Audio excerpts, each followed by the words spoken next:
Telugu film chamber ఎన్నికల సందడి మొదలైంది. కాసేపట్లో తెలుగు ఫిలిం ఛాంబర్ ఎన్నికల పోలింగ్ మొదలు కానున్నాయి. డిస్ట్రిబ్యూటర్ సెక్టార్ నుంచి అధ్యక్షుని సభ్యులు ఎన్నుకోనున్నారు. ఉపాధ్యక్ష పదవికి అశోక్ కుమార్, వైవీఎస్ చౌదరి పోటీ చేస్తున్నారు. అయితే ఈసారి డిస్ట్రిబ్యూటర్ సెక్టార్కు చెందిన సభ్యులలో ఒకరిని అధ్యక్షుడిగా ఎన్నుకోనున్నారు. కాగా దిల్ రాజు పదవి కాలం ముగియడంతో ఫిలిం ఛాంబర్ ఎన్నికలు జరగనున్నాయి. ఫిలిం ఛాంబర్ అధ్యక్ష పదవికి ఠాగూర్ మధు, భరత్ భూషణ్ పోటీ చేస్తున్నారు. గత ఏడాది నిర్మాతల సెక్టార్ నుంచి సి కళ్యాణ్ ప్యానెల్పై 17 ఓట్ల తేడాతో దిల్ రాజు గెలుపొందారు.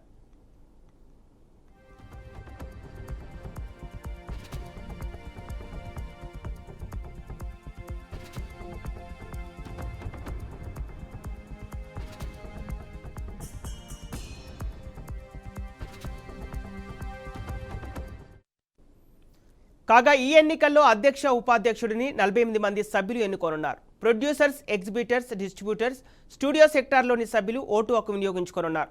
25 ఓట్ల మెజార్టీ ఎవరికి వస్తే వారే తెలుగు ఫిలిం ఛాంబర్ అధ్యక్షుడిగా ఎన్నికవుతారు. రెండేళ్లకొకసారి తెలుగు ఫిలిం ఛాంబర్ ఎన్నికలు జరుగుతాయి.